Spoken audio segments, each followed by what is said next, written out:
Ukraine has unleashed what appears to be its largest drone strike in months on Moscow.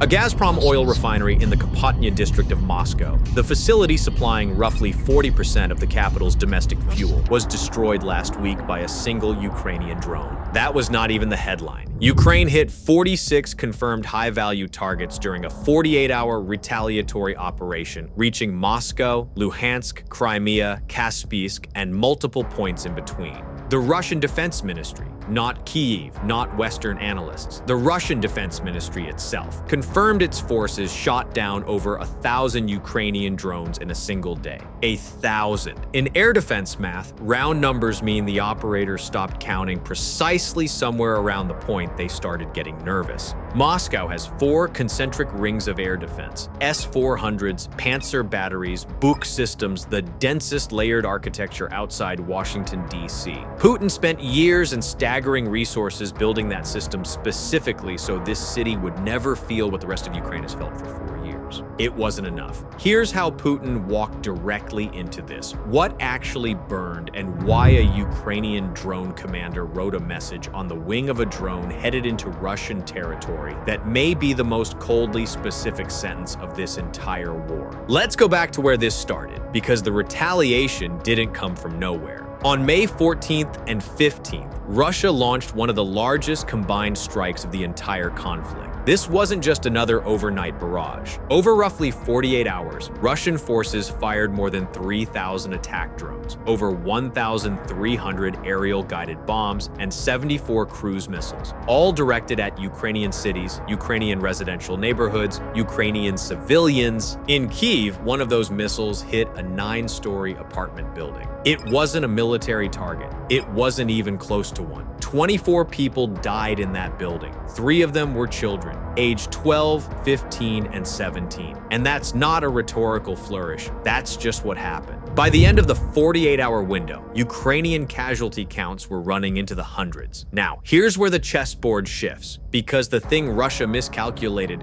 badly is that Ukraine in 2026 is not Ukraine in 2022. 4 years ago, Ukraine couldn't meaningfully strike back inside Russian territory without American permission, without European sign-off, without half of NATO quietly panicking about escalation. That era is over. Ukraine now manufactures its own long-range strike drones domestically. It doesn't need anyone's approval to use them, and it had just watched Russia kill children in apartment buildings for 2 days straight. Zelenskyy didn't call a press conference. He didn't release a strongly worded statement and wait for international condemnation. He instructed his defense forces to prepare a response that was, in his words, appropriate. Zelenskyy wasn't joking. Ukraine's retaliation lasted exactly 48 hours. Not 47, not 50, 48 hours, identical to the Russian strike duration. That symmetry was not accidental. This was a message delivered with a timestamp, and the scale of it broke every precedent in this war. The Russian Defense Ministry, not Ukrainian sources, not Western analysts, the Russian Defense Ministry itself, confirmed it shot down more than 1,000 Ukrainian drones in a single day. That number matters for 2 reasons. First, because Ukraine has never in 4 years of war deployed more than 1,000 drones in a single operation. Second, because if Russia is claiming 1,000 intercepts, the number that actually got through and hit something is a different, grimmer figure. Air defense systems are not perfect. They never have been. And on this particular night, in this particular operation, they were overwhelmed. In Kyiv, military analysts sometimes joke that the way you know Russia is having a bad air defense day is when the intercept announcements stop being specific and start being round numbers. Russia announced it shot down over 1,000. That's a round number. Putin has spent years and enormous resources building what is essentially the most layered air defense architecture of any city outside of maybe Washington, D.C. 4 concentric rings of multi-layered systems protecting the capital. S-400s, Panzer batteries, Buk systems, the whole catalog. The setup was so comprehensive that Muscovites had genuinely internalized a sense of safety. The war was real, obviously. They knew people were dying. but not here, not in this city, not over their heads. That psychological contract collapsed on May 17th. Residents across Moscow began filming from their balconies, which, by the way, is technically illegal in Russia under wartime information restrictions, and uploading everything to the internet. Hundreds of videos, maybe thousands, drones flying what one resident described as right over our house. Smoke rising from the direction of the woods 3 minutes away, and then the detail that no amount of state media can walk back. The Sheremetyevo airport area, the busiest airport in Russia, appeared in footage with a drone impact visible, and the planes completely grounded. Inside the terminal, check-in counters shut down, the building nearly empty, passengers sitting on the floor looking at their phones for information that wasn't coming. Some of the building damage in Moscow wasn't caused by Ukrainian drones at all. It was caused by Russian air defense interceptor missiles that failed to detonate on the drone and then came back down. Ballistics doesn't care about whose side you're on. What goes up under those conditions tends to come down somewhere, and somewhere in this case was a residential building. Russian citizens filmed the impact. Russian citizens confirmed in social media clips what they had just seen with their own eyes. A Russian missile hitting a Russian apartment building in the capital of Russia. One woman, clearly still processing what had happened, said flatly, "Basically, air defense hit the building across the street." She wasn't angry in the way you'd expect. She sounded like someone whose mental model of the world had just developed a structural crack. That's not Ukrainian propaganda. That's a Russian resident describing a Russian intercept missile landing on a Russian home in Moscow. The Russian government's response was to announce that it had successfully repelled the attack. There's a layer to the Moscow chaos that almost nobody in Western press covered. Russia has been running aggressive GPS jamming operations across its own territory for over 2 years. The stated purpose being to knock out Ukrainian drone navigation before they reach their targets. What that system also does, which aged very badly last week, is cause any drone that loses its guidance signal to go into free fall wherever it happens to be at that moment. No adjusted trajectory, no redirect, just physics. The drone that came down near Sheremetyevo didn't necessarily miss a military target. It may have simply lost its signal over the airport and dropped straight down. Russia's own jamming grid, built specifically to protect this city, was making the chaos inside Moscow worse during the exact attack it was designed to prevent. The system that was supposed to keep the war out helped bring it in.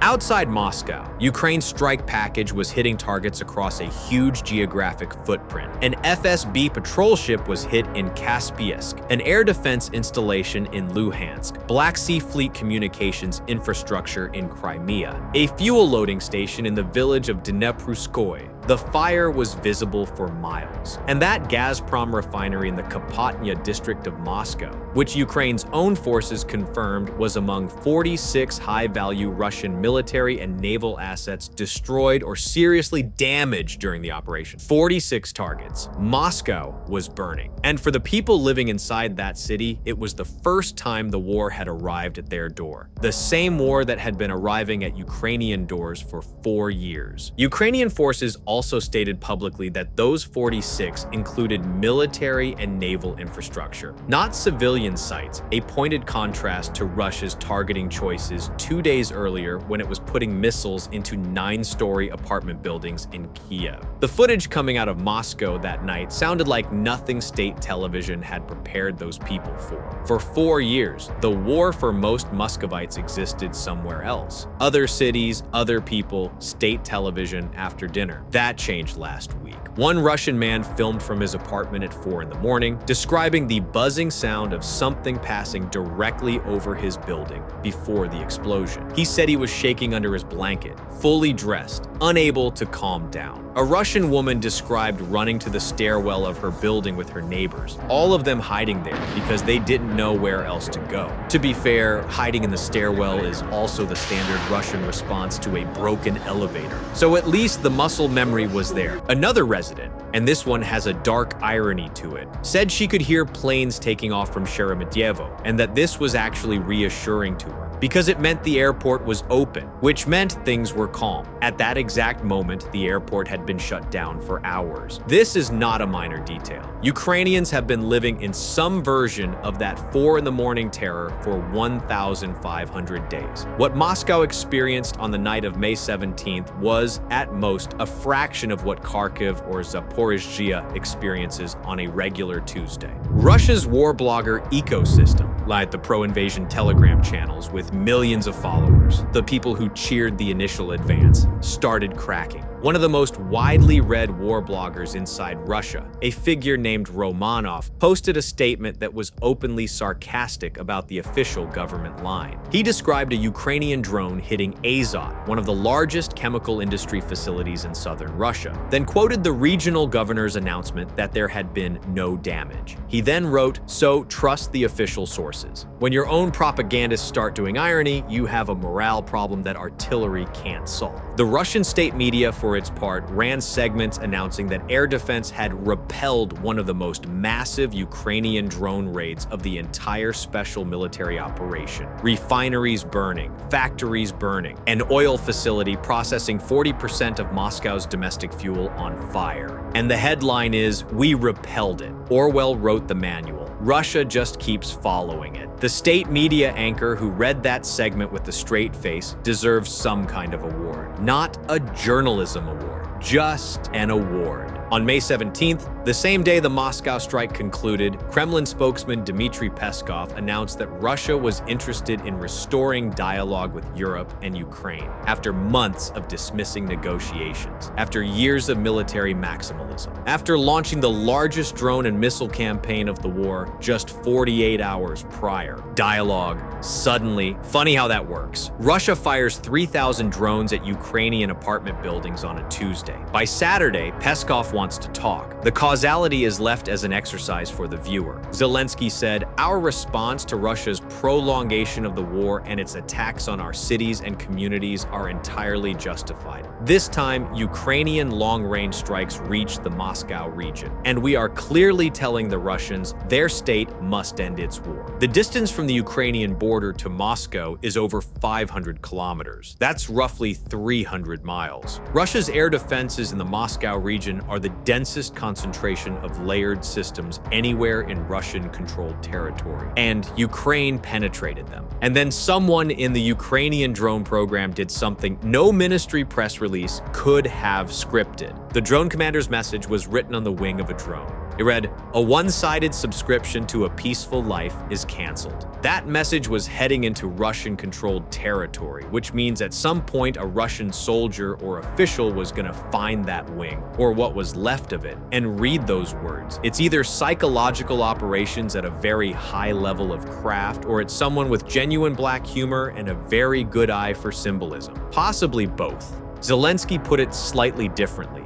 War is returning to where it came from. The strategic asymmetry that defined this war for 4 years, Russia could reach Ukraine, Ukraine couldn't meaningfully reach back, no longer exists. Moscow found that out not through a news report, but through a 4 a.m. buzzing sound coming from directly over a residential building while terrified people hid in stairwells. The war came home.